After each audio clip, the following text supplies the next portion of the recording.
Hello everyone, I'm Jay from Ask Jay and welcome to my channel. Today I thought I would share how I got my first IT job in the UK, right? I shared the long story before, so please do go watch it. But this is very specific about this particular interview, which I was successful. I landed a job.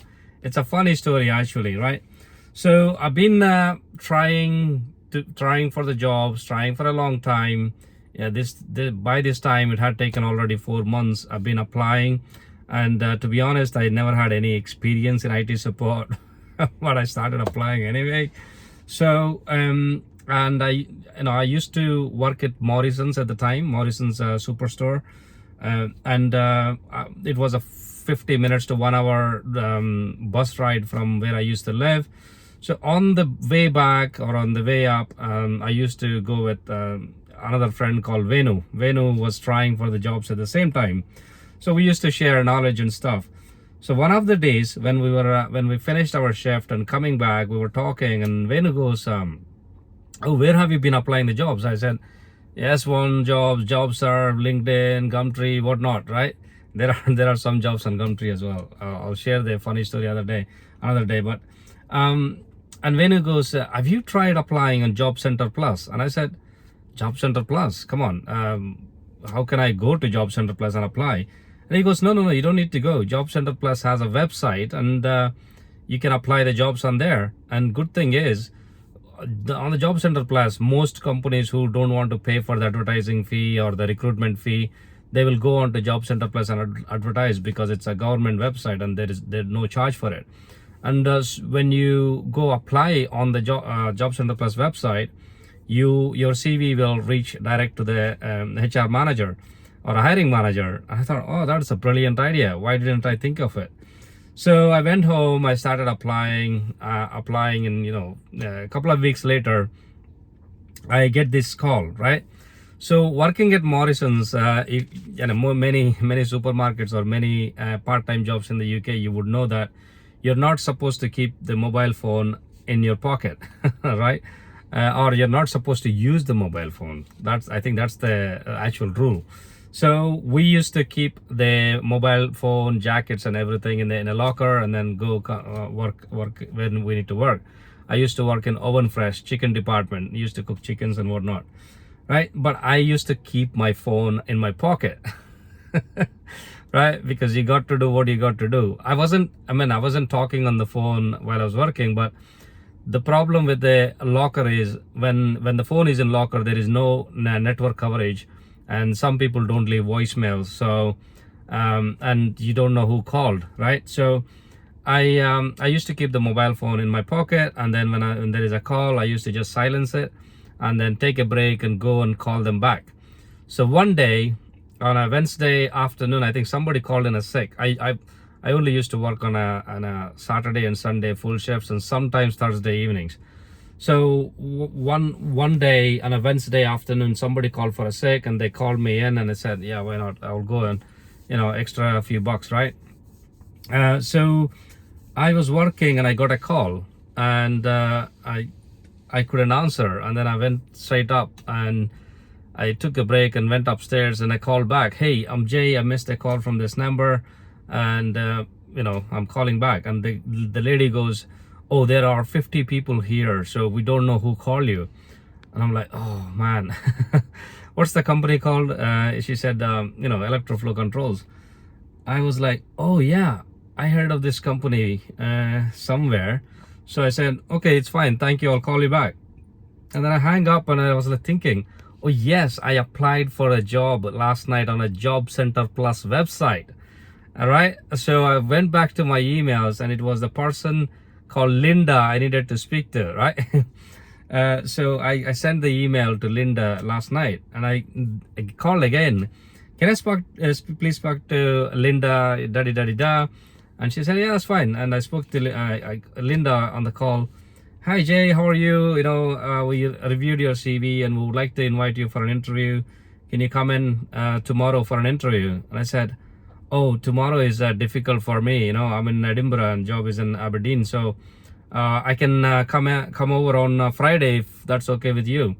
And she said, "Yeah, Friday is fine. I'm going on a holiday tomorrow, but when you come in on Friday, you will meet with somebody called Barry. I said, that's fine. Brilliant. So on a Friday, I went up, and actually there are funny things happen on Friday as well with regards to the train and everything. I'll probably share some of the day. Anyway, I'll share it right now. So I spent lots of time night before preparing for it, and then in the morning I missed my train. And then when I went up to the train station, I missed the train. I bought another ticket, and I was standing in the platform number 4, and I can hear train to Aberdeen is leaving soon. I'm like, what the hell? And it's on the platform number 2. So I had to run, and then just before the door closes, I had to, just jump on the train, come over all the way, and literally got down and then took a taxi. Taxi costed me, I think it was £8 or something like that. And then I gave him £20, and then I just ran because I was like literally 3 minutes away from my appointment.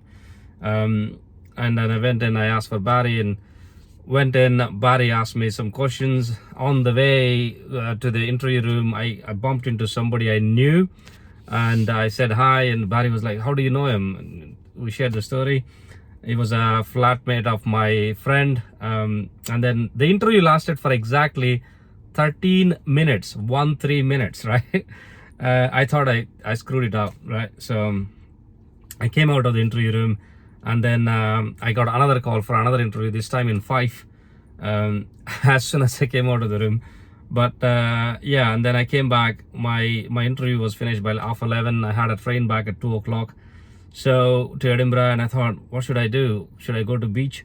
I heard there is a beach in Aberdeen. So I asked somebody, and they gave me directions, but I was like, oh man, it's too confusing. Let's go back to the train station and just sit there and do something. And then I went to the train station. I thought, oh crap, I have given somebody £20 this morning for a taxi, and I didn't take my change. So I went to the I thought I'll wait at the taxi stand and see if I can recognize the person. And I went to the taxi stand. I saw the guy smoking, and I started walking towards him. He as soon as he saw me, and he just started smiling, and he just, without even asking, I reached to him, and then he just reached to his pocket and then gave me the change.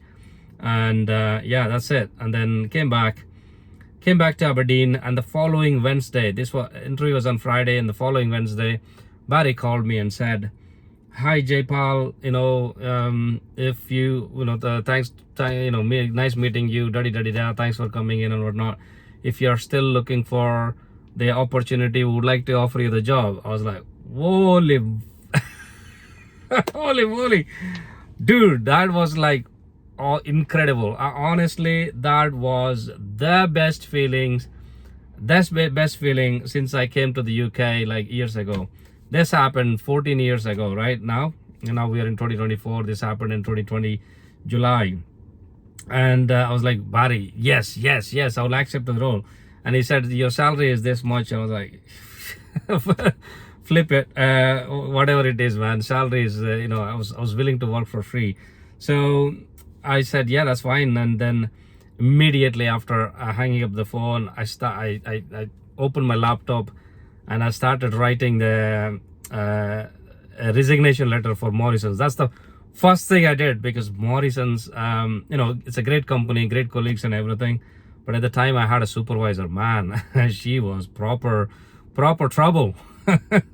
There was one day I had to literally throw my hat and the apron on the floor and then just walk out. Crazy. I'll share that story another day. But yeah, I have, as you can tell, I have lots of stories to share. It's been nearly 17 years I've been in the UK. So yeah, 16 and a bit. Yeah, and I started writing the letter, and I called a couple of my friends, best friends. I said, I come over to my flat, and they were already on the way home. So they saw me like a few minutes later, and I showed them, this is the resignation letter. And they were like, what happened? Did you get a job at Tesco or something? I said, I didn't get a job at Tesco. So what happened? Why are you leaving? Are you mad? And I was just staring at them, sitting there and staring at them. And then they slowly started sinking in. oh, what the... I was like, oh, you did it, dude. You did it. Yes, I did it. Yeah. I got a job. In the UK, and literally, just to put it in a perspective, at the time, like everybody was under the impression that international students don't get jobs here. Our communication is not good. Our visas, we don't have visas, and nobody gives the jobs, and da da, right? Literally, I think for my semester in 2007, September, October, there were 70 people must have come from Telugu states in India, and literally 2 people left in the UK now, and everybody went back to India, man. It was that difficult, and I'm one of those 2 people. So getting a job at the time was big deal, really big deal, and I got it. And then later on, I helped tens of people get to their dream job afterwards. Literally, man, I had no flipping experience in IT support, and I still got a job in IT support, and I became an IT manager, and and some of the salary they were paying at some point was ridiculously good, and yeah. Well, my takeaways were, just I didn't give up. I didn't give in. At some point, I thought I gave up, and I stopped applying for a month. But I went back again, and this time with a reinforced vigor, reinforced passion, and ambition and everything. And at this time, I got just 4 interviews in just 10 days, and one of those interviews I landed the job. The interview call I got immediately after my successful interview was in 5, and I went there. I wasn't successful, but I didn't care anyway. I got the job, right? So yeah, I never gave up, and asked for help. I had a couple of mentors who helped me a great deal, and just surround yourself with people who are similar, who can push you forward, right? That's what I did as well, and I try to do even today as well. So that's it, man. That's it. I mean, I get lots of requests, people asking for help. Successful people, the people who want to see the success, whether that is a job or life or whatever it is, they keep on moving. They keep on moving fast. They make mistakes. They break things. It doesn't matter. They learn from them, and then they keep moving.